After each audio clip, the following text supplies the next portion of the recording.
stayed far from water every day. She'd watch her friends splash with glee, but whispered, "That's just not for me."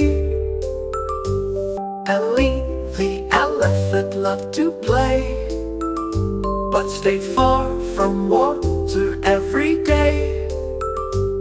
She'd watch her friends splash with glee, but whispered, "That's just not for me." One day she dipped a tiny toe, then laughed and gave a happy blow.